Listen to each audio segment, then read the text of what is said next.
secara gramatika bahasa Indonesia, ajengan anjing itu sesederhana maknanya tuh ajengan yang memelihara anjing gitu. Oke. Atau yang dekat dengan anjing atau yang punya anjing gitu. Oke. Kayak misalnya kalau saya Ridwan Genset gitu nya. Iya gitu ya, adjektif yang oh berarti ya teh si Mang Ridwan tukang genset. Betul. Ajengan anjing ini sebagai buku lolos book launching di Ubud Writers and Reader Festival 2025 dan nanti Oktober akan launching di Ubud. Terus kemudian yang terbaru kemarin masuk longlist daftar panjang Pusara Sastra Katulistiwa kategori novel. Saya paling menghindari trik khusus dalam nulis. Oke. Maksudnya saya ingin nulis itu jadi kegiatan yang sama aja dengan mandi, sama aja dengan makan gitu. Hal biasa yang bisa kita lakuin nggak kenal waktu gitu. Niat nulis itu pas kuliah, pengen buang sampah. Oh, merilis stres maksudnya. Nggak ada Terapi gratis. tekanan untuk menulis bagus.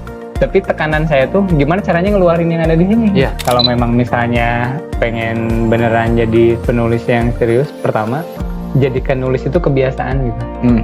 Supaya nggak ada istilah writer's block itu gitu. Jadi membiasakan aja. Dan itu saya mah nyaranin journaling. Journaling ya. Siap. Terus journaling. Selama berkegiatan, selama kita terus melakukan, selama itu gerak, percaya pasti ada yang ngebantu ya kan. Halo teman-teman baca bareng Garut, hari ini kita senang sekali karena kedatangan dan akan ngobrol banyak nih seputar tentang buku yang ada di depan ini, Ajengan Anjing.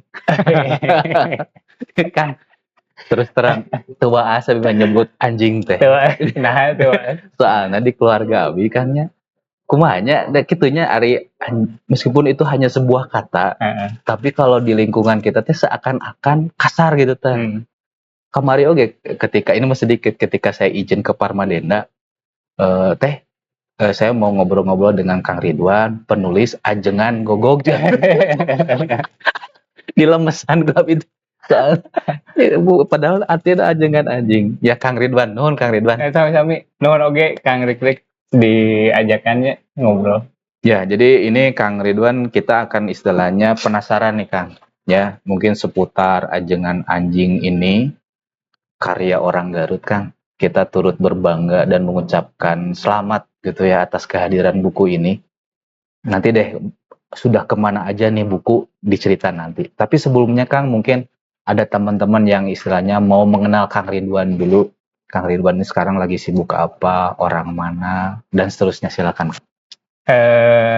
Atau nuhunnya Kang Rik udah diajakin itu bahasa Indonesia Sunda Bebas campur atau Inggris wae. Should we talk in English biar go internasional kan? Aduh, tahan udah baca ya. Insya Allah. Tapi gitu Go to Beirut.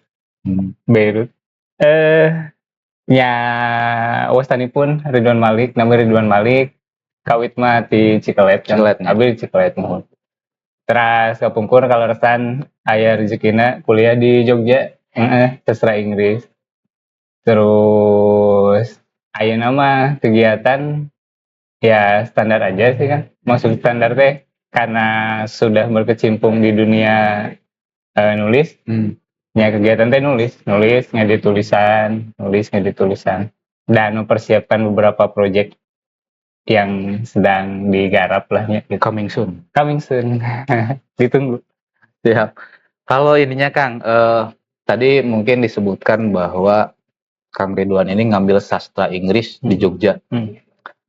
Kita penasaran deh Kang, itu dulu kenapa ngambil sastra Inggris? Ini mungkin bisa jadi referensi bagi teman-teman anak kelas 12 yang masih kebingungan ngambil jurusan nih. Seseru apa belajar sastra Inggris? Saya juga sebenarnya nyasar ya. Ternyata. Oke. Tapi nyasarnya rame ke Jogja. Tapi maksud nyasar tuh dulu kan mikirnya bayangan tuh pengen jadi kerja di Kemenlu jadi diplomat gitu ya, terus yang di luar gitu di Direktorat Jenderal gitu-gitunya di Kedubes gitu-gitu kerja. Nah setelah baru tahu teh ternyata lah kalau mau kerja sebagai diplomat mah jurusan HI gitu ya. Oke. Saya tuh mikir dulu abangnya anak SMA gitu di lembur mikir teh bahasa Inggris berarti bakal iya gitu bisa di diplomat. Memang bisa gitu kan, cuma jurusan yang khusus memang gitu ya, anu linear ke sana ke arah diplomat ya HI gitu. Hari saya mikir cuma karena bahasa Inggris unggul gitu. Tapi akhirnya sebuah kecelakaan yang sangat saya syukuri gitu di sastra Inggris ini. Terus seru kuliahnya, jadi malah banyak baca buku gitu. Sedikit sekali bikin makalah gitu-gitu. Nggak pernah ada tugas pokoknya. Tugasnya tuh kecuali baca buku ya, nggak ada tugas lain gitu. Dan baca buku mah bagi saya nggak ngerasa kayak tugas gitu. Karena emang ya terus biasa baca buku. Meskipunnya agak perlu adaptasi nu lama gitu karena baca bukunya bahasa Inggris. Karena dengan kemampuan saya yang terbata-bata gitu ya lumayan lah, rada kagugusur awal-awal. Tapi alhamdulillah selesai. Tapi selesai 5 tahun. Iya, jadi ini mungkin teman-teman kelas 12 nih yang membedakan jurusan pendidikan bahasa Inggris. Saya kan pendidikan bahasa Inggris kan. Pendidikan bahasa Inggris UIN. Oh di UIN. UIN Bandung. Anak UIN. Oh UIN. Ini UIN juga. Ini sastra. Nah kalau sastra itu emang gitu. Kebanyakan dia baca-baca buku itu ya. Novel dipelajari nanti gitu. Nah kalau di pendidikan mah bagaimana cara ngajar Inggris ke anak-anak gitu. Tapi saya kan di UIN banyak Kang rencangan sastra. Namun ngobrol teh emang gitu ngobrolkan buku gitu. Jadi itu tuh teman-teman, nanti barangkali teman-teman ada yang mau nanya lanjutan ke Kang Ridwan lah belajar sastra Inggrisnya. Kang, saya pengen narik dulu ke belakang nih Kang. Emang Ridwan kecil itu cita-citanya apa Kang? Tahu ya, kayak anak kecil mah biasanya teh cita-cita kan robah-robahnya. Cuma ya dulu mah saat musim-musim sepak bola pengen jadi pemain bola gitu. Tapi sebetulnya mah lamun dipikirkan ayeuna dan diingat-ingat, cita-cita paling utama pas kecil mah pengen jadi pemain bola gitu. Karena senang main bola, terus suka nonton liga-liga Eropa gitu ya. Malah pernah saya teh ikut didaftarkan sama teman-teman teh ikut seleksi Persib U Sabaraha gitu. Tapi masih seleksi gitu ya. Karena katanya ada tim pencari bakat terus ke selatan gitu ya, nyari seleksi gitu. Cuma waktu itu pas SMP teh mau ujian nasional nggak diizinin sama orang tua, terus saya teh ambek ya. Karena untuk persiapan UN katanya, jadi kan lamun seleksi bola gitu kan waktu saya teh habis latihan gitunya dan lain-lain, dan akan capek gitu untuk baca buku teh atau belajar. Ya gitu akhirnya mah ya udahlah, terus gitu teh sepak bola sebagai hanya jadi sebatas hobi gitu. Nggak kemudian ditekuni jadi terus dikejar gitu. Ya akhirnya ya udah sekolah terusin baca-baca buku dan berakhir seperti sekarang gitu ya. Oke Kang, lanjut. Sekarang kan tadi cita-cita awalnya pengen jadi pemain bola, mungkin sekarang masih main bola tapi sekarang masih ya sebagai hobi aja, mungkin futsal dan segala macam sama teman-teman penulis. Nah, gimana ceritanya seorang Ridwan gitu ya sehingga jadi suka menulis, apa yang menjadi triggernya itu? Saya tuh ingetnya Kang, di SMP tuh ada guru IPS. Namanya juga Ridwan, Pak Ridwan. Salam ke Pak Ridwan ya. Spill nih Pak Ridwan. Si Pak Ridwan teh SMP berapa Kang? Maaf. SMP 1 Cikelet. SMP 1 Cikelet itu Pak Ridwan. Masih ngajar beliau sekarang ya? Nggak tahu ya, saya jarang ketemu. Padahal masih ada di Cikelet. Si Pak Ridwan ini kalau ngajar IPS enakin gitu. Maksud enakin tuh IPS kan ya isinya sejarah gitunya, geografi, ngomongin negara-negara gitu. Terus saya masih inget tuh si Pak Ridwan teh sedang nyeritain proses terjadinya Perang Dunia II ya, ngomongin Perang Dunia gitu. Perang Dunia I itu kejadiannya tahun berapa gitu. Perang Dunia II itu dimulai ketika Jerman menyerang Polandia gitu ya, tahun berapa, 1939 gitu-gitu. Terus karena caranya yang asik gitu ya, cara nyeritain, nggak tahu anak-anak yang lain, saya ngerasanya asik gitu. Cara menerangkannya itu ya cerita aja si Pak Ridwan ini tuh. Terus saya tuh jadi mikir, asiknya Pak Ridwan pinter gitu. Nah, terus selanjutnya Pak Ridwan ini juga kalau nggak salah ya, beliau tuh kontributor koran Pikiran Rakyat. Oh, untuk daerah Cikelet. Untuk di sana. Jadi beliau Menarik tuh suka moto dan nulis-nulis artikel gitu, dikirim ke Pikiran Rakyat. Jadi dia kalau ngajar tuh kalau kalau tulisannya terbit ya atau fotonya dimuat gitu di Pikiran Rakyat, suka dibawa tuh ke sekolah teh. Yo, cenah dulu apa oh, pemasup koran cenah ge marane cenah kudu cenah nya maksudnya teh aya nu gitu. Terus kan saya tuh jadi makin kagumnya, punya kekaguman ke Pak Ridwan. Sekaligus juga di SMPT si Pak Ridwan itu pengelola perpustakaan. Wah, komplit atunya. Oke. Pengelola perpus di SMP 1 teh. Terusnya akhirnya saya sok ke perpus, terus ya sok disuruh-suruh sama Pak Ridwan, sok beresan buku cenah. Terus setelah beres-beres gitu atau ngapain lah gitu, ya sok baca-baca buku.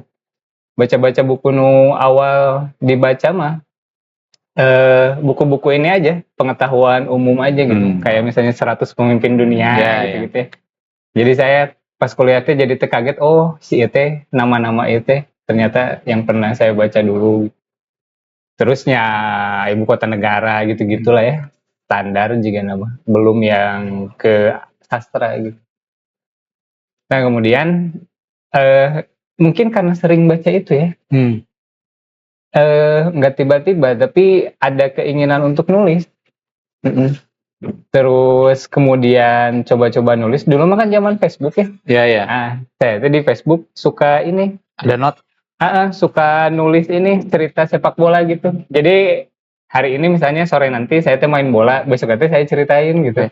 Di status atau di not? Status. Oh, status. Oke. Di status Facebook.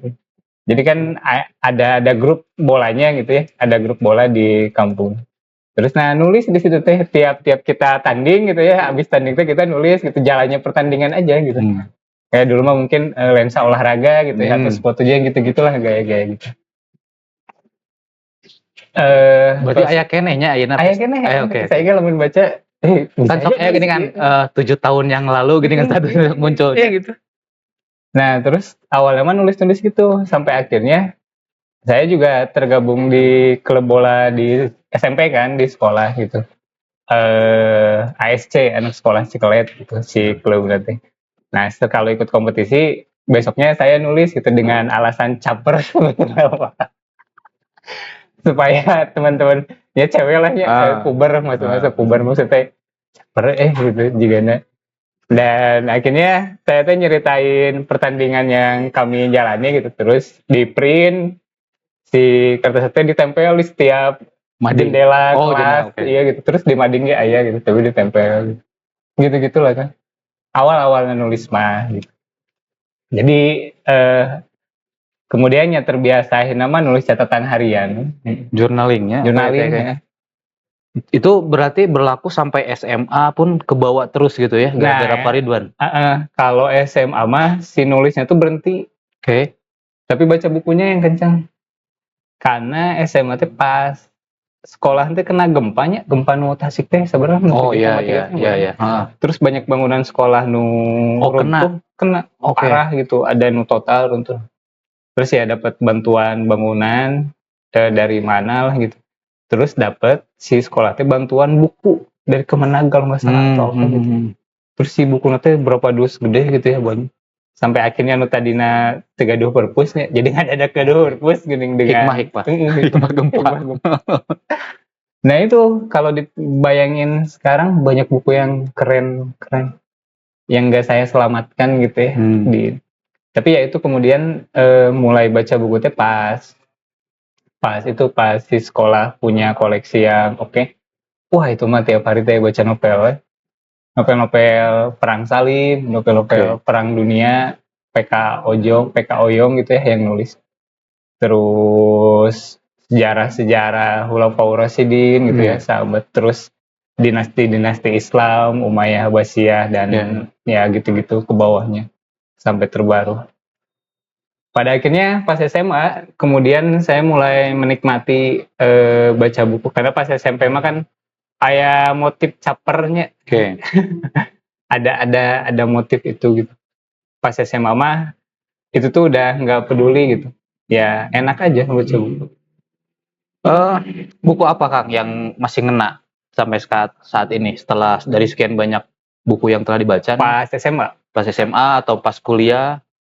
Kalau pas SMA tuh ya itu tulisannya PK Oyong itu ya, yang perang udara di Eropa gitu ya kalau nggak salah. Terus kisahnya teh duologi gitu, perang di Eropa gitulah ya. Nah, 3 novel ini yang bikin saya ketagihan untuk baca karena isinya kan sejarah ya, nyeritain perang. Terus jadi tahu Adolf Hitler gitu ya siapa, terus Winston Churchill gitu ya, di Inggris siapa, terus di Amerikanya siapa gitu. Tahu nama tokoh-tokoh sampai gambar lambang-lambang Nazi gitu ya. Lain baheula lama anu teu apal geuningannya lambang kan banyak yang pakai lambang eta teu apalin sejarahna nya eta lambang Terus naon. saya dicarekan ke guru teh nya. Inyalah. Mana yang naonan? Ditanya Arina Jita naon terus ya kok bisa dijelaskan jadi nama teu naon gitu nya Arina dijelaskan oh iya budak apal guru. Iya. Tapi tetep ulah cenah teh terbalik Iya. gitu. Tapi gini Kang, ada sebuah statement yang menyatakan, tadi kan banyak ngobrolin sejarahnya, bahkan Pak Ridwan ini menjadi seorang storyteller yang luar biasa ya, bisa menginspirasi muridnya. Tapi ada sebuah statement bahwa sejarah itu dibuat oleh para pemenang. Iya, ditulis oleh para pemenang. Bahkan sekarang isunya kan ada penulisan ulang sejarah nih Indonesia nih ya. Iya. Ada pendapat mengenai itu nggak Kang? Itu sih ini ya yang ngomong Churchill itu, Perdana Menteri Inggris itu. Sejarah ditulis oleh para pemenang. Ya sepakat sih ya. Maksud sepakat itu tuh udah jadi kebiasaan corak ya. Corak atau kebiasaan penguasa gitu. Dari zaman dulu kan untuk menghapus ingatan itu pertama dengan bibliosida ya. Bibliosida itu ya penghancuran buku gitu. Buku teh dibakar atau itu tujuannya untuk ngilangin ingatan secara massal gitu. Terus kemudian setelah ingatan massal itu dihapus, sejarah ditulis ulang gitu dengan versi si penguasa gitu. Sepakat. Ya gimana ya maksudnya coba mungkin kalau saat ini kan dengan informasi yang udah banyak gitu ya, dengan keterbukaan akses pendidikan dan hal-hal semacam itu, saya pikir itu kita bisa lah ya, cukup dewasa, cukup punya pengetahuan untuk membedakan gitu ya. Atau misalnya minimal untuk tidak menerima mentah-mentah gitu ya, buku yang ditulis oleh siapa gitu. Dan ini ya kalau untuk generasi kita mungkin kita sudah agak sedikit paham ya dalam tanda kutip ketika ada yang tadi misalnya ada sejarah baru, ada buku baru, kita ada pondasinya Kang. Karena mungkin udah mengetahui beberapa buku sebelumnya. Tapi bagi pembaca pertama, ya kan kayak untuk adik-adik kita nih. Itu jadi PR kita ya istilahnya. Istilahnya perlu critical thinkingnya dibangun gitu ya. Ulah langsung percaya betul tadi ya. Baik Kang, lanjut nih. Kita tadi mengenai proses mengenai Kang Ridwan menjadi seorang penulisnya ya. Kita lanjut ke sini Kang. Ini termasuk pertanyaan titipan nih Kang. Nah cenah nami nate bet ajengan anjing. Nah ente ajengan kucing. Rame ya tuh. Pendengar rame itu ya. Tapi saya serius ketika pas dengar pertama kali ajengan anjing. Wah gila ya judulnya teh kuat, kata yang kuat gitu, strong. Ajengan anjing gitu. Sebetulnya mah ya, saya nggak pernah merasa judul ajengan anjing itu provokatif gitu. Atau mungkin nggak cuma saya, tapi anak-anak bahasa Indonesia yang ngerti gramatika bahasa Indonesia nggak akan kaget sebetulnya sama judul ini. Karena secara gramatika bahasa Indonesia, ajengan anjing itu sesederhana maknanya tuh ajengan yang memelihara anjing gitu. Atau yang dekat dengan anjing atau yang punya anjing gitu. Kayak misalnya kalau saya Ridwan Genset gitu nya. Iya gitu ya, adjektif yang oh berarti ya teh si Mang Ridwan tukang genset. Betul. atau Ridwan Paramanuk Oke. gitu-gitu ya. Ah, ah. Nah, sama juga dengan ajengan anjing gitu. Tapi kemudian saya karena sering dapat pertanyaan seperti ini gitu, saya jadi mikir, oh iya, nanti omongin. Diomong kan? Maksud pi omongan tuh dalam artian enggak semua orang juga ya, maksudnya mungkin punya pengetahuan untuk menerima judul itu dengan santai gitu ya. Karena privilege ya kan, kalau kata saya mah kita terbiasa baca buku gitu, kita terbiasa ngobrol dengan orang-orang yang oke gitu. Itu sangat privilege sekali gitu, dan nggak semua orang punya akses ke sana ya. Ya. Akhirnya ya saya mikir, iya juga ya. Tadinya mau diganti gitu. Cuma Maksudnya diganti itu pas mau cetakan kedua atau emang pas lagi pas draft? cetakan pertama, Oh, lagi draft. tadinya mau diganti. Cuma saya teh sowan dulu Keajengan. ke guru lah ya gitu di Garut Kelimbangan sowan gitu. Kalau beliau udah ngasih izin, wah saya lega ya. Pas kesana udah deg-degan ya, dan saya siap gitu kalau ini tuh kalau misalnya di piwarang digentosnya misalnya teh ganti, ya pasti saya ganti gitu. Udah itu mah udah harga mati. Cuma pas kesana ya kenalan, terus saya begini sedang nulis ini judul bukunya, terus pangersa ini ngambil bukunya, terus dipakai kacamata ya, dibuka-buka, gumujeng nih. Berarti anu masih yang cover yang pertamanya. Cover yang pertama. Hijau, oke. Terus beliau tuh bilang, kudu nama kieu orang NU teh. Saya tuh kan langsung, udah iya Pak, terabas tuh gitu. Akhirnya dari sana gitu, akhirnya beliau nasihatin saya bahwa maksudnya sebagai orang Islam kita juga harus punya pikiran yang literat ya, literair gitu. Artinya cukup punya kemampuan gitu. Akhirnya ya malah nasihatin ya, kudu nama boleh sebut merek? Boleh. Kudu sok cenah ajarkeun orang NU teh nulis cenah gitu, kata pangaresta teh. Akhirnya Pak ya saya seneng ya, karena beliau juga senang dan mencontohkan orang NU yang keren tuh, lihat Gusmus katanya. Beliau tuh seniman, tapi kiai juga katanya. Tapi bacaan bukunya kuat katanya. Terus lihat Gus Dur juga katanya. Gus Dur itu ya kiai, tapi baca bukunya kencang, nulisnya jago gitu. Jadi akhirnya saya tadinya mah lempeng gitu. Kalau mau gitu. Bukan disengajanya.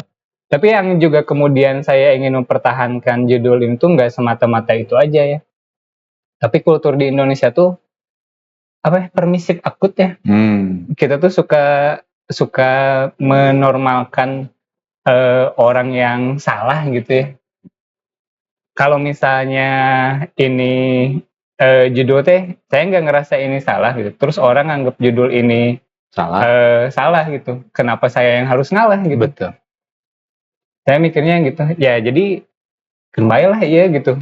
Maksudnya biar ketika ini muncul gitu ya, terus kemudian jadi pembicaraan, saya kan jadi bisa ngejelasin begini ya. Betul. Jadi bisa ngejelasin begini nih gitu. Bahwa ini tuh sebetulnya begini gitu. Jadi kemudian ya akhirnya atas beberapa pertimbangan variabel-variabel tadi gitu, ya udahlah ini aja gitu, ajengan anjing. Oke, Kang, tadi udah disebutin tentang ajengan anjing.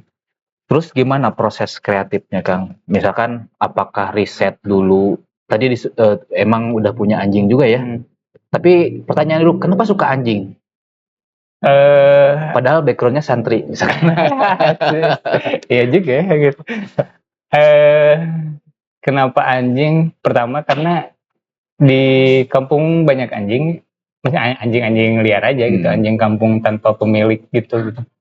Tapi kemudian kalau punya anjing mah seru kan, maksud seru tuh anjing mah kan tetap diajak jalan ya gitu. Jadi kalau misalnya, jadi dari umur berapa punya anjing, Kang? Baru-baru sih mungkin 5 tahun, 6 tahun, 7 tahun pas kuliah. Berarti sambil ngebantu proses ini nggak itu ketika punya anjing? Enggak. Nah, si ceritanya tuh Pas kuliah itu pas saya udah lulus apa masih di Jogja, udah lulus sebelum pulang gitu ya. Nah, terus kemudian pulang ke Garut gitu. Saya teh nanyain anjing si Lobo namanya, si anjing teh. Itu teh berarti nu sepuh atau nu tetangga atau nu saha? Anu ku Raka. Oh, nu Raka, oke. Ku diurusna ku Raka gitu. Jadi si teh anjing yang dari kecil sudah dipelihara lah gitunya gitu. Ya abis sok maraban gitu nya, sok kuaa gitu dan Ya, jadi stay di rumah gitu dan nanti jadi di rumah gitu si anjing gitu. si Lobo tehnya. Si Lobo teh. Terus pas satu waktu itu pulang dari Jogja gitu, nanya naros ke nabi teh. Mana sih Lobo gitu? Paeh cina aya nu ngaracun kan. Kan kegeulnya abis teh. Cerit teh. Anjing terus diurus, nya dipuput dan lain-lain. Terus kemudian di tahun itu teh 2021 berarti bulan Maret aya kasus viral namanya Mbak Hesti Sutrisno. Si Mbak Hesti Sutrisno ini mohon maaf perempuan yang bercadar, bergamis panjang dan lain-lain gitu. Beliau itu nyelamatin anjing-anjing jalanan. Oke. Terus bikin shelter di rumah teh. Saking banyaknya kayak puluhan anjing teh. Terus kemudian jadi si Mbak Hesti ini tuh awalnya dia tuh justru pecinta kucing, nggak suka anjing. Tapi satu waktu dia itu sedang jalannya menuju jalan, terus aya anjing ningalikeun gitu. Manehna teh sok bawa para kucing. Refleks gitu sama dia teh karena merasa kasihan dikasih gitu. Ternyata nuturkeun anjing teh gitu karena di paraban. Akhirnya dia merasa tersentuh katanya. Ya, akhirnya dibawa diurus gitu. Terus kemudian ya anjing-anjing jalanan lain dia kemudian di IOG gitu diurus. Nu jadi masalah nah si rumah itu digeruduk sama warga sama RT sama RW gara-gara katanya pertama berisik kan. Padahal si rumah nanti jauhnya ke tetangga nanti agak jauh lah gitu. Itu yang orang mana Hesti teh? Bogor. Bogor ya? Bogor itu di Bogor. Di Bogor. Terus di pertama karena berisik, yang kedua tuh karena dianggap terpantas. Oke. Banyak orang Islam ngikut anjing. Terus abis itu kan pas ngeliat, kemana wae belum maksud kemana wae teh? Iya, di mazhab Imam Syafi'i anjing digolongkan najis mubarak. Tapi di mazhab Imam Malik suci. Maksudnya hal-hal semacam itu kan kemudian dua hal itu tuh yang bikin jigana orang ini kudu nulis ya. Meskipun ya dari pas sejak masuk kuliah tuh saya udah journaling gitu, udah bikin cerita. Cuma belum nyampe ke niat cerita panjang jadi kemudian prosa panjang novel 300 lebih halaman. 330 halaman. Saya masih mikir dulu mah cerita-cerita sederhana aja cerpen berlatih. Tapi kemudian pas kejadian itu jigana orang kudu nyaritakeun gitu.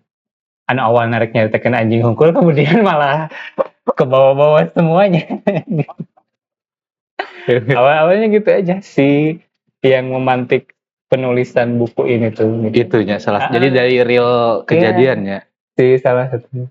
Ya terus kan saya juga penelusuran arsip juga kan, maksudnya nggak mau nulis sembarangan juga, meskipun ini fiksi gitu, tapi saya harus punya pijakan gitu ya untuk nulis. Ya akhirnya baca-baca buku tentang Hazanah, tentang peranjingan di dunia Islam. Ada satu buku yang saya baca tuh Abu Fayyad El-Fadel. Beliau itu profesor hukum Islam kelahiran Kuwait gitu. Beliau nulis buku judulnya Hakikat Anjing dalam Tradisi Islam dan Alam. Wah, itu posisi anjing dalam Islam dan posisi anjing di alam semesta gitu, di kosmos kita gitu. Jadi pas baca buku itu saya jadi wah anjing. Maksudnya ini keren ya maksudnya asal meledak gitunya, maksudnya ketika banyak informasi yang sebelum Islam datang anjing itu sudah jadi hewan domestik di Jazirah Arab di Mekah gitu. Terus sudah ada ternyata gitu. Terus kemudian ada buku Prof. Quraish Shihab saya baca yang Sirah Nabawiyah. Sirah Nabawiyah saya baca gitu. Ada juga tuh fakta-fakta menarik tentang anjing gitu. Bahwa kakek kelima Nabi Muhammad itu dinamain kilab kan. Itu diambil dari kata kalb, anjing gitu. Oh, kalb. Iya, guguk ya, Iya. itu bahasa Arabnya. Itu tuh orang tuanya tuh sengaja ngasih nama kilab tuh biar dia itu punya loyalitas dan dikaruniai keturunan banyak seperti anjing. Ya kan maksudnya anjing. Ternyata. Terus ya akhirnya baca buku-buku lain lah pendukung untuk mendukung sejarah yang diceritakan gitu. Iya teh Kang, pantas nama bari nyetel lagu ya teh. Lagu BK. Album Penjara Batin. Kamari BK di dia aja Oh, iya. di balik dongkap kan kan? Iya, Oh, dia juga teh dongkap. dongkap. Ayo kan di balik. Ya pas pisan langsung. Iya, aja itu. Ayo tahu kan ya? 2004 ya album itu. Jadi tapi ketika abi sok aya playlistnya kan abi perjalanan dari sini ke rumah teh sekitar 45 menit lah kalau sambil nyantai. Kadang sok dengerin podcast, lamun keur bosen sok lagu. Tah lagu teh kan sok ngeplay sendiri we gitu. Tapi dari Penjara Batin udah tahu lah gitu. Kan pas ketika udah mengenal baca ieu, pas pisan playlist teh eta. Wah, jadi langsung ingat cikal ieu pas pisan teh lagu teh. Keur maca kernya di jalan teh keur maca-maca ieu pas pisan teh ieu backsound. Makanya kalau suatu hari nanti ini menjadi sebuah film, Kang. Oh, itunya. Ya. Wah. Amin. Amin ya. Kan kita teh orang Garut lah terutama tidak pernah kekurangan orang yang bertalenta. Leres teh Kang. Percaya abi. Ya. Yakin aku eta. Ini kalau misalkan bisa lah, saya doakan Kang, ini menjadi sebuah film. Tahu estena tinggal ke BK. BK ya. Jungkeun Widi gitu. Jungkeun Widi dianggap. Kakang Agung. Ya, siap. Lajeng Kang. Tadi terusin lagi sedikit. Setelah tadi kan udah ngurus ada ceritanya, background-nya, ternyata ada sebuah kejadian asli, kemudian ngukut guguk. Serumit apa dalam proses kreatifnya? Kan ini menjadi kita seakan-akan menjadi gogoknya gitu. Itu risetnya gimana? Sebetulnya risetnya kan susahnya observasi anjing. Kan gitu kan meskipun punya anjing sendiri gitu. Cuma mungkin kalau ditanya riset, saya hanya riset pustaka aja berarti. Artinya ya baca-baca buku sejenis gitu. Anu POP-na hewan. Fable gitu. Oke. Pertamanya anu buku saya dibaca tehnya udah lama sih bacain. Animal Farm, George Orwell. Animal Farm, George Orwell. Terus apa lagi? Pokoknya banyak lah. Saya Eka Kurniawan. Oke, sebelum. Nah itu kan itu ada nyeritain monyet. Namanya teh Entang Kosasi monyet. Pengen jadi kaisar dangdut gitu lah gitu ya. Si ini tuh. Terus apa lagi? Ada buku Seno Bumi Raji Dharma gitu, kitab omong kosong, meskipun itu nggak fabel sepenuhnya gitu. Tapi kan kayak nyeritain wanara-wanara gitu. Ada nyeritain dunia perwayangan gitu lah, kan aneh-aneh ya dunia wayang mesti karakter-karakter kayak gitu-gitulah. Jadi kemudian dari bacaan itu ya sisanya emang itu sih kan ngebayangkan imajinasi ini gimana kalau misalnya si anjing itu bisa ngomong, dia tuh akan ngomong apa gitu. Berangkat dari sana aja gitu awal nama. Jadi setelah kemudian ketemu yakin, oh iya. Makanya si premis utama di buku ini tuh kan sebetulnya pernah denger kan? Kalau manusia sedang sakaratul maut. Oke, flashback. Kehidupannya tuh akan diputar dari dia lahir sampai meninggal. Saya ngebayangin, anjing oke gitu. Itu ada di awal-awal ya. Tapi itu emang by science emang bener kayak gitu. Duka pengalamannya. Kan cenah ya. Cenah gitu. Ya, abi mikir yang bener anjingnya gitulah juga namanya. Mungkin kehidupan anjingnya akan diputar gitu sebelum dia meninggal. Ya akhirnya kemudian isi buku ini tuh rekaman itu tuh, rekaman ketika si sakaratul maut si Harak. Berapa lama Kang proses dari mungkin penulisan draft pertama terus ketemu dengan penerbit gitu? Karena saya juga penasaran nih mengenai proses dan waktu kreatifnya. Kalau proses itu ya berarti dimulai dari 2001-nya. Dari 2021. Yang dari berita itu ya? Setelah kejadian itu, mulai 2021. Pokoknya sampai jadi draft 1 itu mungkin beberapa bulanan ya. ABG hilap gitu persisnya berapa bulan. Cuma si draft 1 ini tuh selesai mungkin 3 bulan atau 4 bulan lah ya si draft 1 ini tuh. Karena kan nggak tiap hari nulis ya. Ada kalanya Ngahulang heula, terus baca gitu ya, dan lain-lain. Main bola lah gitu ya. Ada kalanya. Terus ya akhirnya 2021 si draft 1 tuh beres, dibiarin lah. Kan ada istilah ya kalau si penulis mah suka Berarti nanti belum ketemu sama penerbit Malire? Belum. Ada istilah diendapkan gitu. Jadi kita tuh penulis dan apa yang ditulis tuh harus dikasih jarak gitu. 2021. 2022 ya setahun tuh nganggur. Pas 2023 ada sayembara novel DKJ 2023. Saya mikir, wah jika orang milukin sayembara novel lah gitu. Akhirnya kemudian itu tuh kan sayembara tuh bulan apa ya, Maret April kalau nggak salah. 2002. Di awal 2023, di awal tahun 2023 ya, saya edit ulang. Mungkin sebulanan ya. Saya edit ulang sebulanan dari draft 1 itu yang dibiarin setahun. Diedit ulang, terus kemudian belum format yang kayak sekarang ya, yang ada subbab judul-judul gitu. Dikirim ya nggak dapet apa-apa gitu. Ini ya 2023 ya udah gitu kan. Nah 2024 ya kemudian si temen 2 orang ini tuh ini kan founder Malire. Ya si 2 orang ini tuh menginisiasi dan kan mana bukan naskahnya, ini pengen penerbit. Gitu. Orang terbitin katanya, kata dia tuh gitu. Ya kayaknya gitu. Terus kemudian begitu saya edit lagi sebulan atau lebih gitu. Diedit sampai kemudian jadi format yang kayak sekarang gitu. Ya akhirnya diterbitin.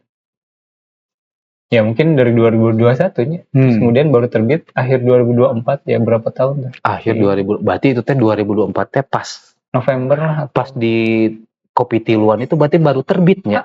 Pas di Kopi Tiluan teh. Iya pas acara summit itu. Ya summit community itu baru terbit. Baru pesan. Oke, iya.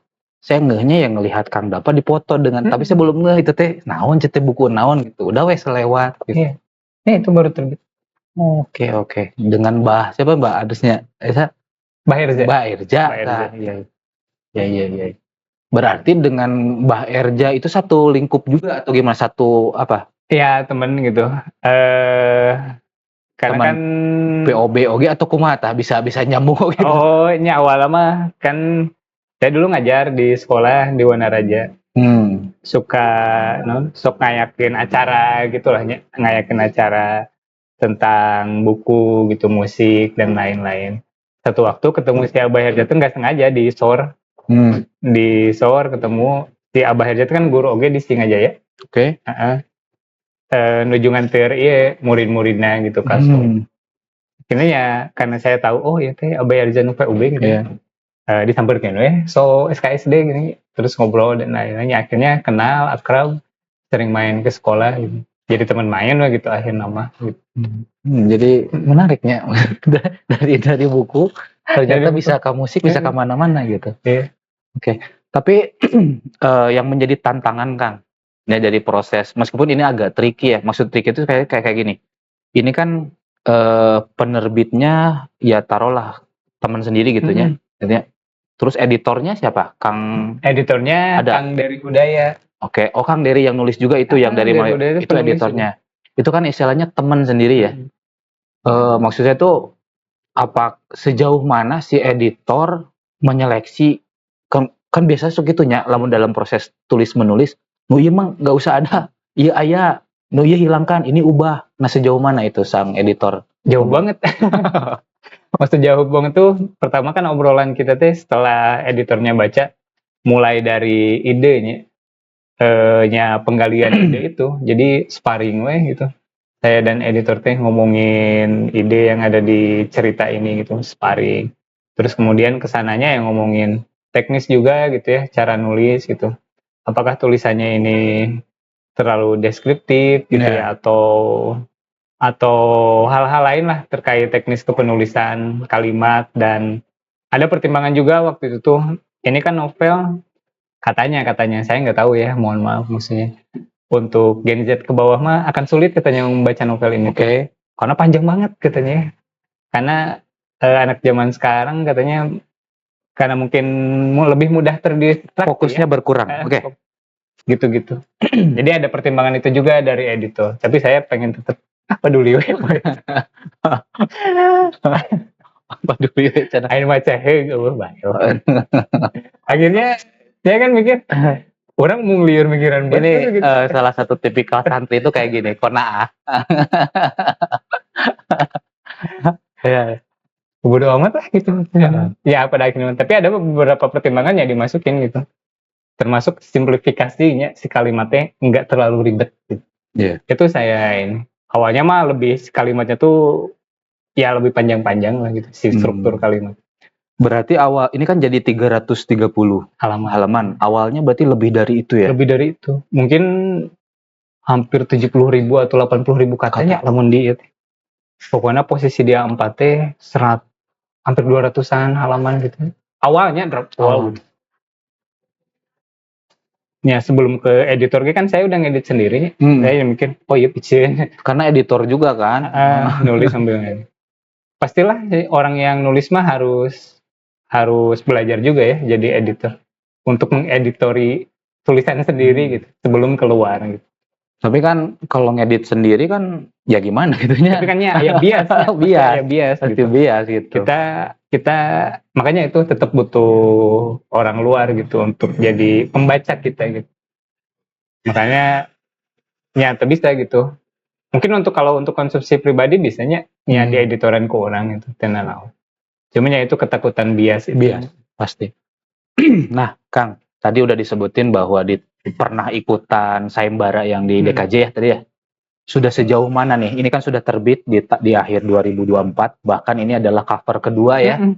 Terus terang Kang, saya mah suka yang pertama. Oh iya, karena tapi ini juga lebih simpel ya. Lebih kumahnya. Karena saya cerita nih tadi ke Kang Ridwan juga, ketika saya belum beli bukunya, nyari-nyari buku itu di sini di Parmadenda nih Kang. Oh iya, kita belum ngucapin terima kasih nih kepada Parmadenda yang sudah berkenan melakukan, ya ini mah ngobrol santai lah tentang buku ya. Sudah makasih banyak nih Parmadenda. Dan kita juga istilahnya warga Garut sangat-sangat berterima kasih kayaknya dengan hadirnya perpustakaan kayak gini Kang. Ya, luar biasa lah, sangat bermanfaat banget gitu. Nah, awal-awal saya baca tuh di sini Kang, di rak sebelah sana. Saya masih ingat di rak sebelah sana. Karena udah tahu warna hijau, cari wae nu hijau aku saya teh. Cari wae nu hijau, oh iya langsung ketemu gitu. Ikonik banget lah gitu makanya. Terus gini Kang, naha ya, ini pertanyaan lanjutan. Naha bentuknya kecil. Ini mengingatkan saya pada sebuah adegan film Kang. Judulnya teh kalau nggak salah The Perfect Day gitu. Tahu nggak Kang? Dia yang pembersih toilet. Tahu nggak? Film Jepang. Tahu judulnya. Oh iya, anu baru-baru ini. Iya, 2024 atau 2025. Jadi tapi aja nonton. Profesinya itu hanya pembersih toilet. Tiap hari teh gitu we adegan bersihkan toilet, pulang ke rumah. Cuman adegan teh baca buku. Oh. Dia teh nggak ada TV, cuma ada radio. Kalau radio, oh bukan radio, kaset, muter kaset.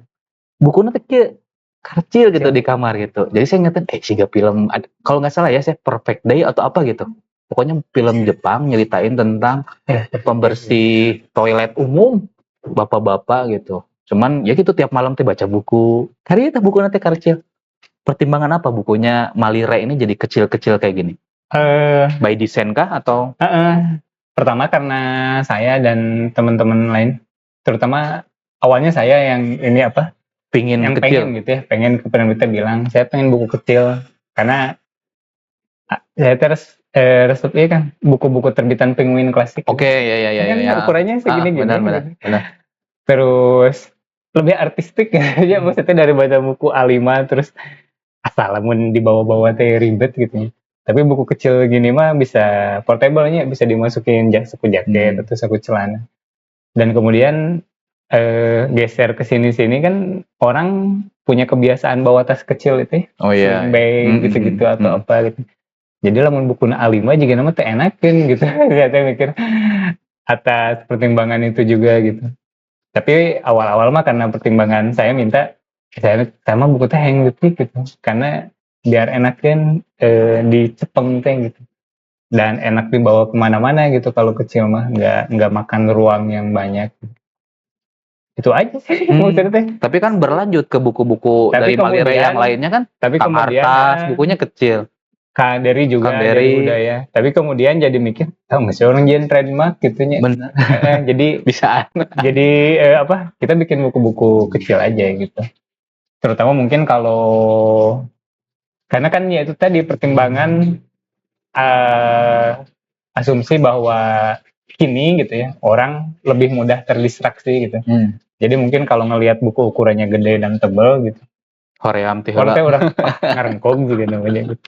Nyakan Tapi kemudian ya naon. Saya ge pribadinya mulai merasakan distraksi itu gitu. Agak sulit untuk fokus kayak dulu ya baca teh. Tapi ya tetap harus dipaksa.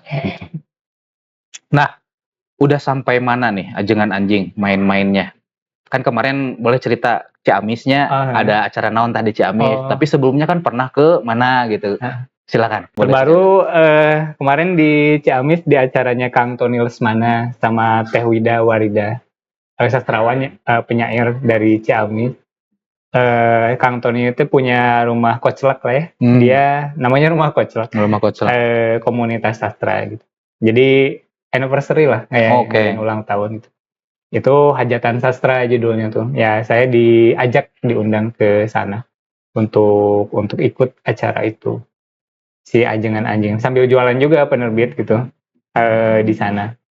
Terus kemudian kalau Ajengan Anjing ini sebagai buku lolos book launching di Ubud Writers and Reader Festival nanti Oktober 2025 dan nanti Oktober akan launching di Ubud. Terus kemudian yang terbaru kemarin ini masuk longlist daftar panjang Pusara Sastra Katulistiwa kategori novel gitu. Wah itu tapi merinding kan masuk itu karena kan saingannya dengan penulis-penulis senior yang wah ini yang saya baca gitu karya-karyanya gitu. Kaget kaget ternyangka. Terus kemudian si Ajengan Anjing ini tuh bisa katakanlah bersaing gitu ya gitu. Nah muncul rasa percaya diri dari sana gitu. Ketika karya saya dibaca banyak orang gitu ya. Terus kemudian masuk daftar panjang itu 10 besar daftar panjang itu. Masuk 10 besar di kategori novel penghargaan itu sastra. Saya jadi mikir jadi malah nambah semangat gitu ya untuk nulis tuh. Tadinya mah nulis hanya niat awal mah ya sekedar mendokumentasikan aja gitu. Terus kemudian dicetak, kalau ada yang beli ya dijual gitu. Nggak kebayang gimana lah gitu. Ya alhamdulillah ada rezekinya gitu. Sih aja gitu. Coba curiga karena judul tau gini. Ada berkah di balik nama. Soalnya aya nu jika kamari di Ciamis gitu nya. Kan randomnya orang-orang terus ngeliat judul. Wah ini kunaon. Langsung WTF cenah ieu. Ini kunaon aja. Haram. Gitu tuh. Haram kan tuh.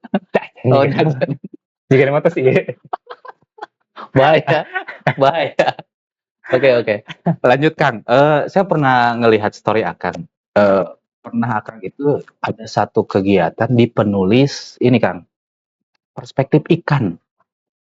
Emang tuh Kang? Oh iya. Itu teman-teman. Saya tuh jadi itu jadi para penulis POP hewan ungu gitu. Tapi baru ngeliat di story kalau nggak salah atau di postingan saya lupa. Iya. Jadi POP-nya tuh ikan. Ikan remor. Saya curiga jangan-jangan ada komunitas penulis POP hewan. Itu mah kebetulan. Oh, kebetulan aja. Karena judul bukunya Oni Joska. Nulisnya Asep Ardian, orang Bale Endah. Orang Bandung. Itu teman apa baru nih? kenal. Oke. Gara-gara dari ini. Gara-gara si Oni Joska itu masuk Pusala UG. Oh, sama-sama. Oke. Bahkan si Oni Joska mah masuk 5 besar. Saya mah cuma sampai 10 besar. Itu mah emang fabel ya gitu si cerita binatangnya, tokohnya ikan kecil, ikan remora gitu. Jadi unik. Siga Finding Nemo meureun eta mah gitu. Saya kan kaget. Itu orang Bandung tapi bisa ngomongkeun laut gitu. Iya. Kalau nama orangnya orang Cikolet itu bawa film. Ngerasa kesinggung gitu. Oke. Iya jenuh. Ada waktu pas kemarin bedah bukunya saya diminta untuk jadi pembahas gitunya di kedai Jante. Pas ngobrolnya baru pertama kali ketemu ngobrol. Oh enggak orang gini nih mau orang Cikelet. Pantesan. Pantesan. Oh bayar gitu. Aduh. Orang kita lebaran sok balikannya ke Cikelet. Oh iya. Ya kalah pancak kaki we gini gitu. Oke Kang. Selanjutnya sejauh mana manfaat ya mungkin yang sudah dirasakan oleh Kang Ridwan setelah ajengan anjing ini lahir? Followers bertambah ya. Luar biasa.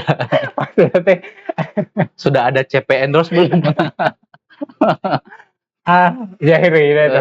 Tapi emang setelah masuk Kusala jadi banyak yang nge-follow gitu ya. Terus saya tuh wah rawuh ya. Fallback entongnya. Tapi pada akhirnya mah kalau bisa di fallbackan itu baik lah gitu. Ya saling gitu. Terus kalau manfaat mah mungkin malah jadi ngajarin saya untuk nggak berhenti nulis ya gitu. Oke.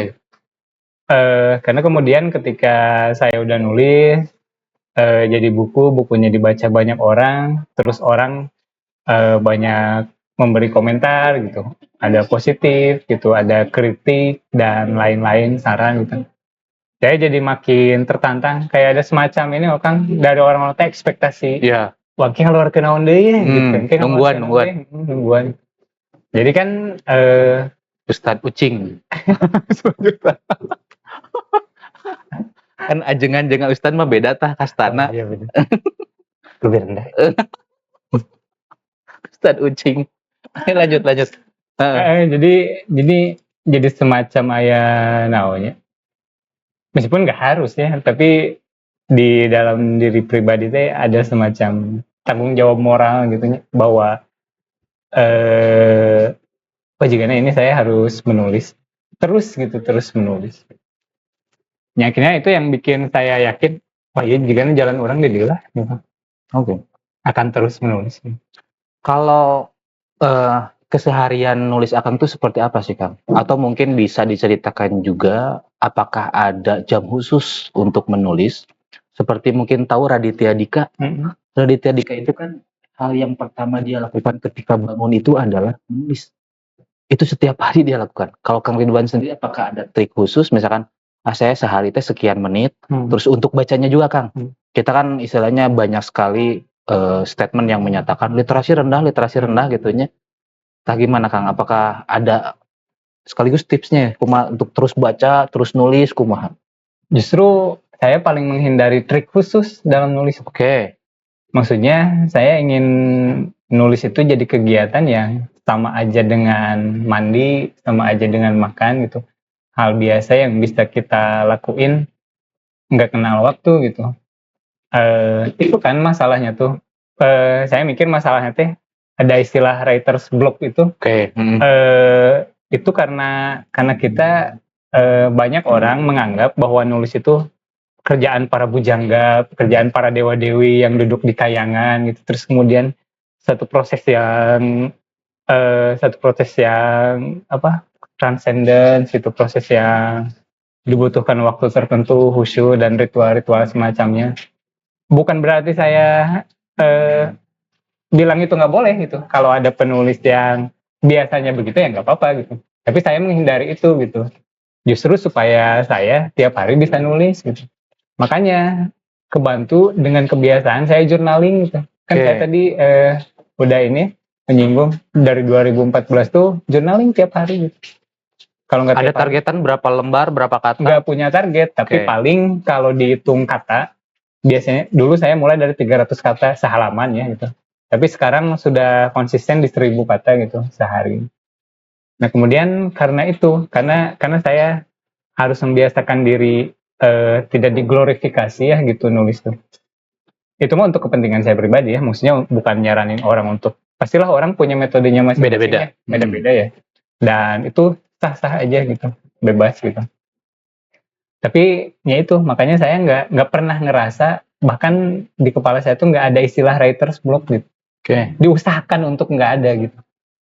Karena takutnya malah jadi ngalangin gitu ya, maksudnya kita teh mau nulis saya misalnya mau nulis tapi malah jadi banyak alasan gitu. Karena misalnya teh, wah iya mau kopina lain americano. Wah iya mah kepala api mah jika dengan 2 paragraf gitu. Kepala api 2 paragraf, americano 5 paragraf gitu. Ini kan menghindari hal-hal semacam itu jadinya. Makanya kalau ditanya ritual atau hal-hal semacam itulah ya, saya nggak punya. Tapi kalau jadwal ada gitu. Tiap malam jadwal mah. Jamnya nggak tentu, sesantainya aja gitu. Nah, terus nyambung ke kebiasaan baca buku. Ya justru itu yang bikin nggak writer's block tuh ketika kita salah satunya terus baca ya. Ya bagaimanapun penulis yang baik adalah pembaca yang baik ya. Pasti. Nggak ada maksudnya penulis yang nggak baca gitu. Itu aneh gitu. Aneh. Ada misalnya saya pernah dengar ada penulis gitu. Nggak mau baca karya orang lain karena takut terpengaruh gitu ya sama karya. Kan itu aneh. Anehnya tuh kayak kita mau jualan seblak, belajar bikin seblak gitu. Tapi itu nyobaan seblak batur gitu ya kan konyolnya bagi saya itu konyol. Konyol sekali, terlalu naif lah gitu. Nah, kalau ini misalkan ada trik khusus nggak? Kan tadi nggak pernah ada writer block. Apa sih yang selalu menjadi trigger, menjadi semangat gitu misalkannya? Udah mau mungkin atau semangat terus tiap waktu. Tapi apa yang membuat trigger? Apakah kopi tadi? Harus americano atau bisa orang mah kapal api sorry.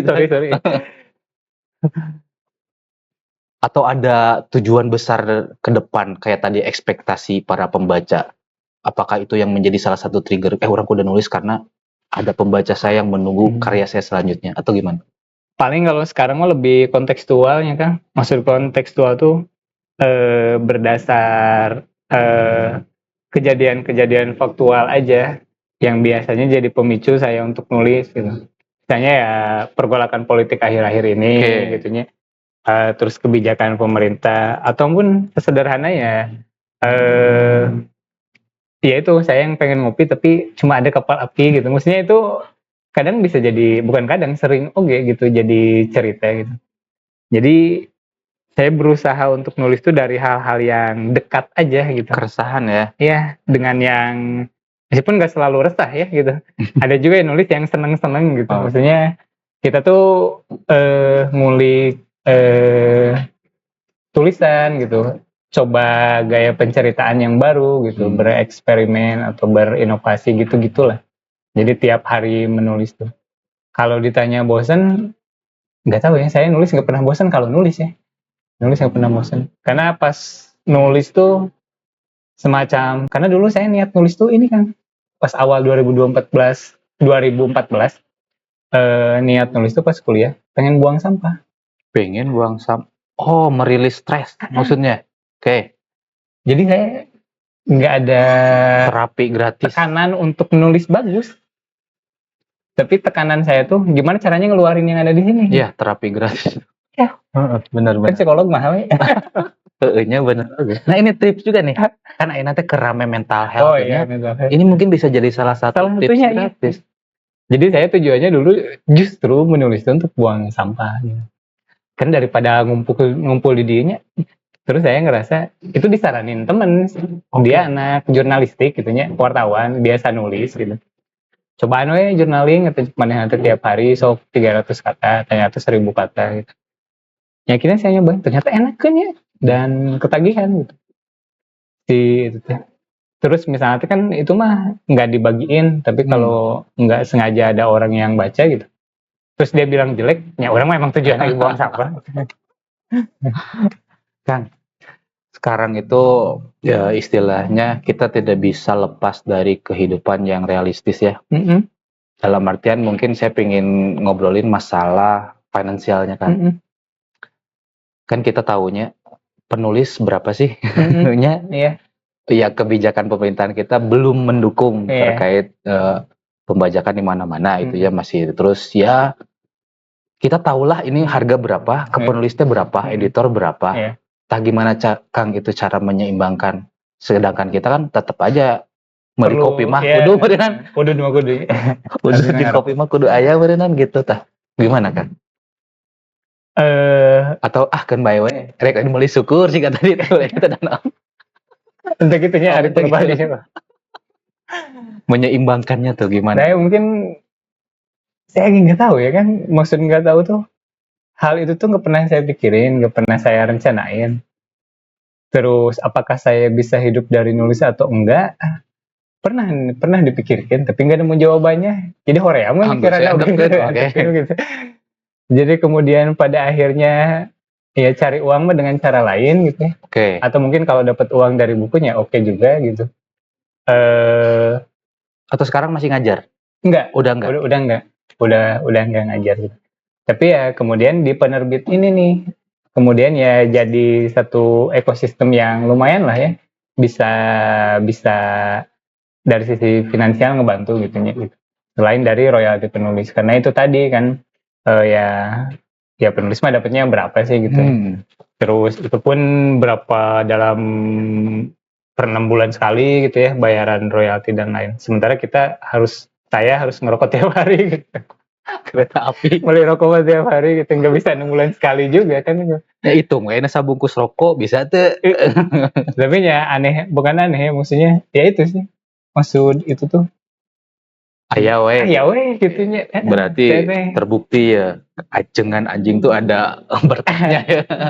Mungkin ya saya percaya ya, maksudnya jika nama yang penting mah kita gerak ya, ada usaha, ada bikin sesuatu dan lain-lain. Pasti ada lah ya jalannya. Sholawat. Nah, ini saya pengen nanyain lanjut lagi terkait selawat nih, keingetan. Di sini tuh ini spoiler dikit, mungkin kalau mau yang nggak mau dapat spoiler mungkin bisa berhenti sampai di sini karena tadi proses kreatifnya. Di sini tuh banyak kita mengharuskan sholawat kan, ya. Di sisi lain gitu, ini fenomenanya tuh seakan-akan ya, seakan-akan orang yang malas itu menjadi sebuah pembenaran. Aing mah pokoknya rek sholawat we sing loba gitu. Dan dia nggak kerja gitu. Nggak kerja misalkan, gitu kan? Kehendak siga carita imam iya gini kan aya imam sahanya, saya lupa. Rezeki itu akan datang dengan sendirinya gitu. Anu imam ieu mah nyiar gini kan, saya lupa ini dari Gus Baha yang nyerita teh. Dia teh nyari nu ini mah diem di sini guru teh. Ketika imam udah datang, ini teh langsung ngasihin. Nih cenah saya ini hasil dari saya buat imam ini. Tuh kan terbukti cenah aya rezeki mah geus aya nu ngatur gitu segalanya. Tapi di kalangan kita tuh banyak yang terjebak. Kudu termasuk saya sendiri Kang. Ini saya cerita pengalaman dulu itu ada sebuah ustadz yang hayang mobil, mungkin tahu. Yang duitnya mana? Dia kan juga menggembor-gemborkan itu kan. Hayang mobil, jalur langit lah. Jalur langit gitunya. Tapi ketika saya tuh terbukanya tuh ketika beliau ada kasus yang tidak sesuai. Saya terbuka, bisa saya mulai rasional. Tidak mungkin hanya sekedar sholawat gitu, karena orang mah jelema berpikir tetap yang harus ini saya pribadinya, mungkin aja saya ini salah gitunya, saya tetap ayeuna beberapa tahun kebelakang geus we ayeuna mah ku prinsip sebab akibat we masalah sholawat mah eta emang harus, cuman jangan bersandar siga tadi misalkan jadi males teh geus we da aya geus we dari segi mana geus aya nu ngatur kumaha tah, karena itu tujuannya itu ini ya salah satu misinya itu sama ya. Saya juga sepakat maksudnya. Kenapa sholawat itu kan biasanya mah santrinya. Lamun misalnya teh dia sedang jalan kaki sore-sore terus ngeliat mobil bagus, mobilnya halus, sholawatan lah gitu. Atau misalnya pengen apa gitu sholawat. Artinya bukan berarti kita diem diri terus cuma mengandalkan itu ya gitu. Betul. Ini di buku Property ya. Betul, rezeki itu kita tuh sudah takarannya diatur ya. Misalnya rezeki kita di sini gitu. Tapi kita harus bergerak menuju ke sini gitu. Harus ada usaha upaya ke sana gitu. Dan sholawat itu hanya salah satu upaya, bukan satu-satunya upaya gitu. Jadi tetap harus ada syariatnya ya, harus ada kasabnya lah meren cek paribasa kolot. ya kan dibenci oge nya maksudna teh ku Islam anu pemalas mah gitu, anu tara gawe gitu. Bahkan kan wiridna orang-orang kaya mah kerja. Wis. Katanya gitu. Wiridnya orang-orang kaya mah kerja justru. Bukan yang di kamar gimana gitu. Enggak gitu. Jadi akan bukan percuma mungkin baca sholat bagus, tapi ketika nggak kerja mah ya sama aja gitu ya. Ini ada ada cerita juga Kang dulu teh saya dengar dari podcast siapa ya apa Helmi Yahya bicara tahu podcast Helmi Yahya nggak? Yang nggak pernah ini Jarang. biasanya jarang buka itu. Gini katanya tuh gini ketika zaman Rasul kan ada yang miskin dengan yang kaya. Yang miskin itu iri pada orang kaya. Irinya kenapa? Ya Rasul, ayo orang kaya mah pahalanya teh berlebih karena bisa zakat, bisa haji. Yang miskin kan tuh bisa. Ya, jadi cenah nya istilahnya mah iri lah orang miskin teh ka Rasul teh curhat. Orang kaya mah pahalana nya lebih banyak karena bisa zakat dan bisa haji. Kita orang miskin gak bisa. Ya udah kata Rasul, saya kasih wirid-wirid yang sama halnya dengan yang tadi kayak orang kaya. Orang kaya nguping oke. Orang kaya oke zakat ongko, haji ongko, wirid ongko. Nah, jadi ya ini mas selingannya ternyata betul salah satu upaya sholawat itu ya. Iya, bukan satu-satunya kan. Maksudnya ya itu mungkin kalau istilah baru udah kayak namanya jalur langitnya ditempuh gitu ya, jalur daratna oge dijalani. Jadi harus seimbang. Sok rada kaganggu kira istilahnya maafnya kadang orang tua kentong hariwang masalah rezeki mah. Saya mah tuh bisa. Iya. Komo kayak kalau udah punya anak sama istri itu teh pikiran teh iya budak ke sekolah ke meskipun saya mah percayanya tetap ada nurani mah ya budak kumaha gitunya ke sekolahna kebiayaan moal nepikeun ka kuliah terus masalah lingkungan kumaha dengan gilanya sosial media saat ini gitu. Apalagi in this economy. In this economy. Oke Kang, itu mas selingannya. Jadi nya orang kaya mah tadi dapat nguping oke gitu sholawat. Selanjutnya Kang, mengenai ini, ada ini nggak istilahnya tips bagi teman-teman yang baru mau mulai nulis gitu ya, atau mungkin yang sedang menulis tapi writer block, atau mungkin yang sudah nulis tapi belum ada jalan keluarnya gitu Kang, kira-kira apa mau disampaikan? Kalau emang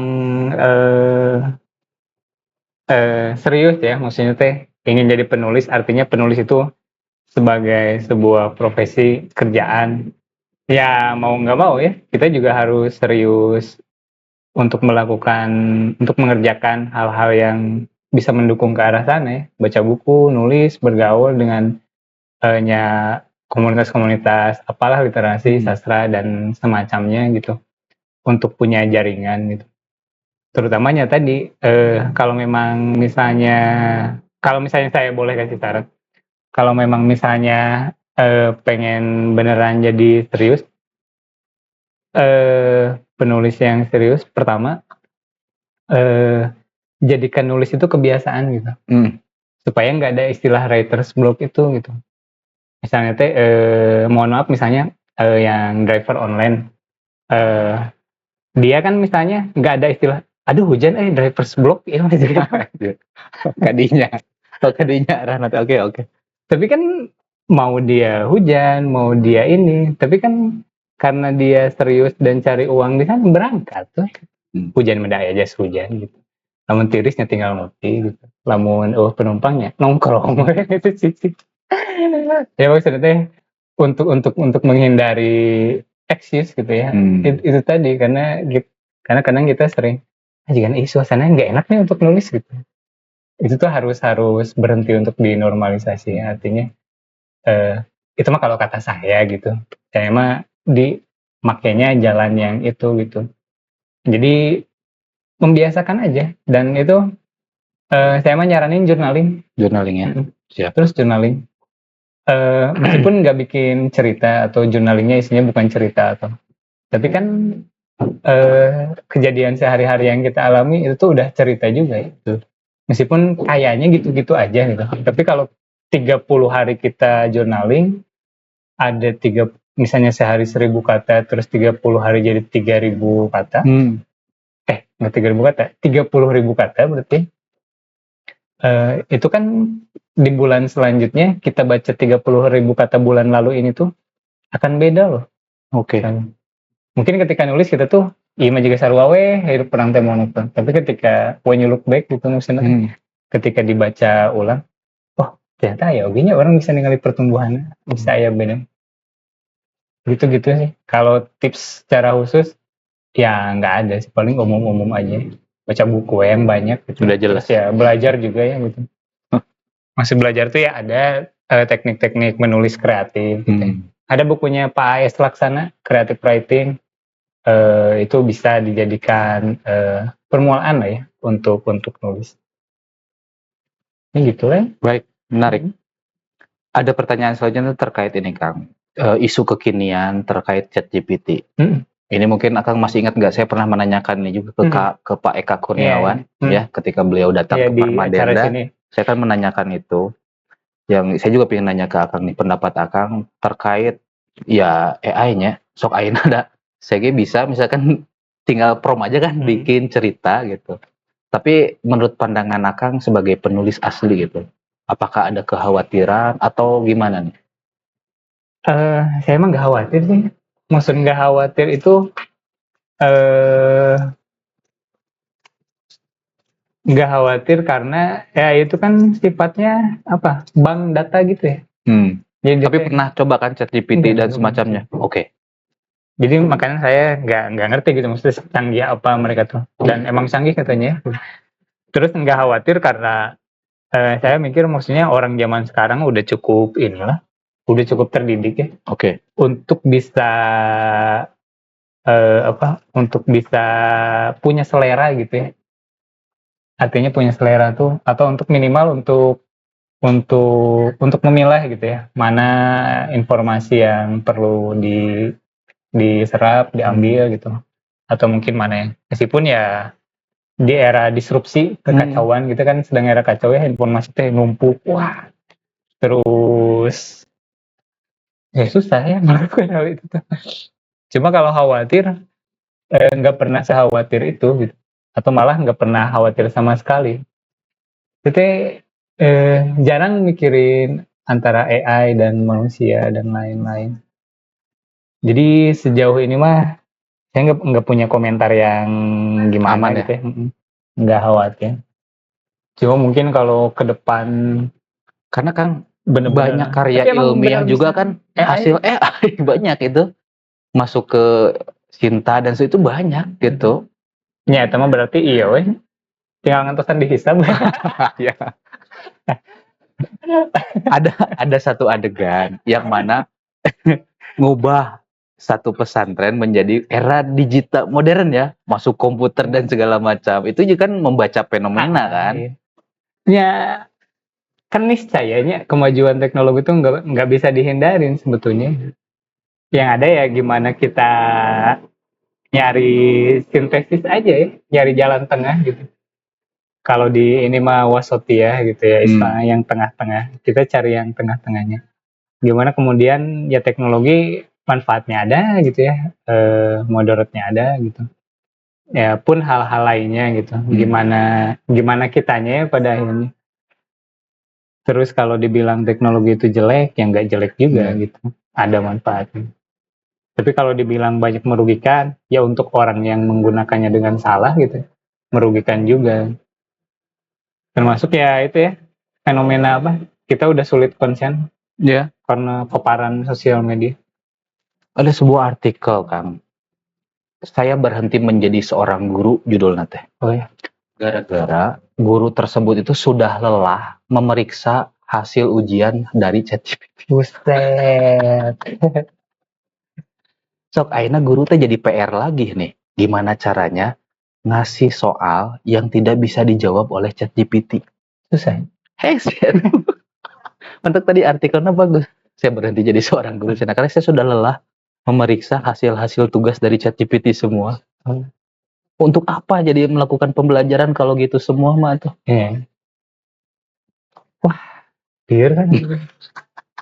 Oke, pertanyaan terakhir Kang. Sorry udah agak lama Oh ya. ya, aman. Pertanyaan terakhir. Apa nih nextnya dari ajengan anjing itu sendiri atau mungkin next dari seorang Ridwan Malik sendiri? Eh, jadi saya baru beres nulis novel yang kedua. Oh, Mm. masih tentang hewan? Bisa Enggak, di-spill atau enggak? enggak. Bisa jadi Ini Ustadz ini ini Ucing tuh bukan ya. tentang hewan. Oh, bukan Ustadz Tapi Ucing mungkin ya. masih ada kaitannya dengan Garut dan pesantren. Oh, Garut, masih seputar pesantren. Garut kan terkenal ya. Maksudnya ternyata pesantren banyak, Bang. banyak pesantren juga. 300-an berapa gitu. Terus ya fenomena pesantren ini tuh saya pengen ngulik nih di pengaruh ke sistem sosial di masyarakat kita kah atau misalnya variabel-variabel lain yang bisa ditulis tapi bukan tentang hewan ini mah tentang manusianya Adalah. Nanti ditunggu aja. ini Targetnya. masih proses diendapkan dulu. Jadi dibiarin baru berapa bulan, mungkin sebulanan lebih, ada 2 bulanan. Sebelum nanti saya edit ulang lagi gitu. Udah persiapan. Pengennya kalau keburu ya, akhir tahun diterbitin. Pengennya kalau Jadi keburu. setahun hiji ya targetnya. Saya pengennya setahun satu, meskipun itu agak terlalu cepat ya untuk nulis novel setahun satu itu. Maksudnya gimana ya, nggak ada jeda untuk ngasih jarak dari satu karya ke karya lain. Tapi risetnya sejauh ini banyak lebih lamaan ini atau lebih lamaan yang kedua? Lebih lamaan yang ini. Ini ya. Saya tuh teringat proses kreatif Aroma Karsa Dewi. Oh, yang ini ya, yang tahu kan? Dia sampai kemana dengan Bantar Gebang, nyium-nyium aroma gitu. Sama nggak kebayang maksudnya itu proses kreatifnya. Itu karena si Teh Dewi mah, di Lestari mah kan science fiction. Iya. Si genrenya. Jadi mau nggak mau harus belajar itu. Kalau saya juga sama gitu. Kalau pengen ngegambarkan misalnya satu daerah, saya harus minimal pernah ke sana. Oh, ngelihat gini ya, ngerasain. Makanya saya kan di novel ini ya Garut Selatan. Jadi udah diubek. Maksudnya kan biar udah tahu. Biar udah tahu aja gitu. Nggak perlu kemana-mana lagi gitu. Sisanya penelusuran pustaka itu, baca referensi, cari referensi. Ajengan anjing sendiri selain tadi mau ke Ubud nih, luar biasa bisa main ke Bali. Ada apa lagi nih? Apakah ada sequelnya nanti atau tadi ya ada filmnya nih? Ya mudah-mudahan lah ada filmnya. Cuma sejauh ini mah belum ada sih kan. Masih baru kemarin bisa nitip jual di toko buku di Jakarta. Di Bebasari. Punyanya Kang Zen RS. Ya. Tim Red ini narasi. Narasi. Najwa. Ya. Punya di Bebasari, terus di Abeli juga nyimpen jualan. Kalau di Garut ada yang mau beli buku di Garut. Oh iya, betul. Offline itu bisa di Abeli. Ke Geri. Jalan apa tuh? Jalan Papandayan. Oke, Jalan Papandayan lah. Di Abeli. Terus sisanya ya mungkin akan ada bedah buku di Tasik bulan ini tuh rencananya. Belum ada tangganya, tapi kemarin udah ngobrol-ngobrol. Jadi selama ini si anjingan-anjingan itu baru tur di sekitaran Jawa Barat aja. Sumedang, Bandung, kemarin Ciamis gitu. Garut iya. Nah ini Tasik belum. Udah ada yang ngajak ke Majalengka juga. Di sana ada temen pengen bedah buku ini. Ya Jakarta juga belum. Pengennya kalau udah Jakarta kayaknya jadi semacam parameter ya, atau barometer. Kalau ini kan proses kreatif untuk memasarkan lewat sosial media, ada trik khusus nggak dari penerbit Malire atau dari Kang Ridwan sendiri? Nggak tahu sih kan, kita bertiga kan di penerbitan nggak ngerti yang begitu-begitu. Kan digital marketing atau apalah gitu. Tetap ya, itu tuh sebuah tools yang iyalah harusnya diulik ya. Ada nggak? Tapi kita tuh kalau posting asal aja gitu. Baik, itu penting mah rame. Kami itu kalau postingnya asal, jarang bikin story, jarang gitu. Dibuka gitara si akun Instagram. Maksudnya jarang sekali gitu. Kecuali ketika ada acara-acara aja gitu. Malah saya mungkin mau belajar ke Kang Rik.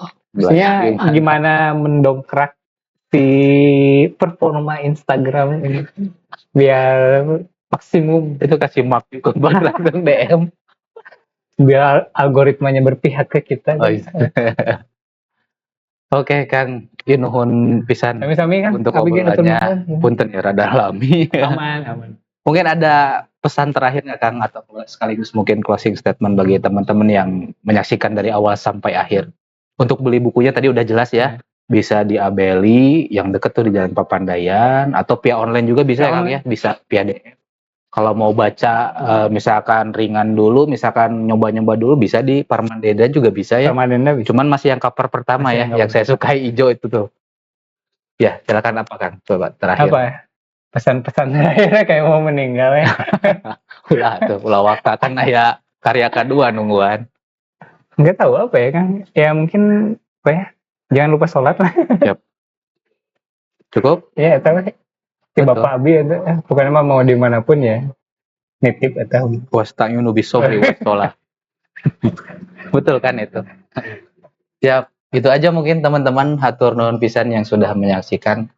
Ya mudah-mudahan obrolan ini sih saya rasa, kalau saya sih seneng ya ngobrol tenang aja. gitu. Ya mudah-mudahan teman-teman bisa melihat bahwa sebuah karya itu prosesnya itu nggak mudah ya Kang.